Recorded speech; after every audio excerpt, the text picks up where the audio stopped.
అండి, అందరూ ఎలా ఉన్నారు? ఈరోజు నేను ఒక చికెన్ స్టార్టర్ చెప్తున్నానండి.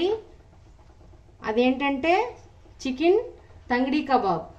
దీనికి కావాల్సింది చికెన్ 250 గ్రామ్స్, పెరుగు 2 టేబుల్ స్పూన్స్ వాటర్ లేకుండా, బోన్లెస్ చికెన్ తీసుకోవాలండి.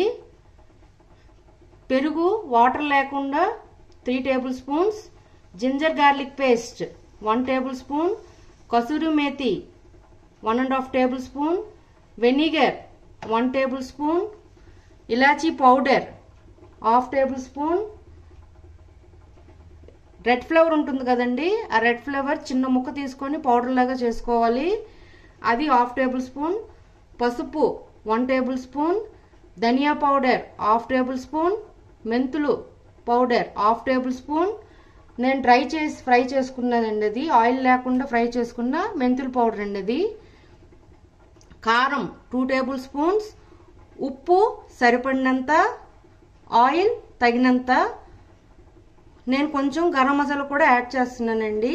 ఇవన్నీ కలిపి శుభ్రంగా ఈ చికెన్లో యాడ్ చేసుకొని ఒక 2 అవర్స్ మ్యారినేట్ చేసుకోవాలండి. ఇప్పుడు ఇవన్నీ దీంట్లో వేసేస్తున్నానండి, ఈ మసాలాలన్నీ.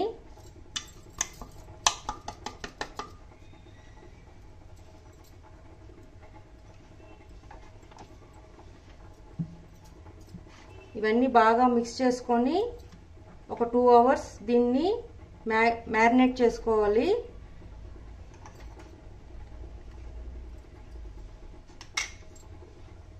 ఈ రెసిపీ ఏంటంటే అయితే ఓవెన్లో చేసుకోవాలి, లేకపోతే ఎయిర్ ఫ్రైయర్లో చేసుకోవాలండి. ఇది డీప్ ఫ్రైకి పనికిరాదు. ఎవరికైనా ఓవెన్ కానీ ఎయిర్ ఫ్రైయర్ కానీ లేకపోతే తవా పెట్టుకొని ఎక్కువగా ఆయిల్ వేసుకోకుండా లైట్గా ఆయిల్ వేసుకొని దీన్ని బాగా ఫ్రై చేసుకోవాలండి. ఈ మసాలాలన్నీ బాగా మిక్స్ చేసుకొని దీన్ని 2 అవర్స్ మ్యారినేట్ చేసుకోవాలండి. 2 అవర్స్ తర్వాత దీన్ని నేను ఎయిర్ ఫ్రైయర్లో పెట్టుకుంటాను.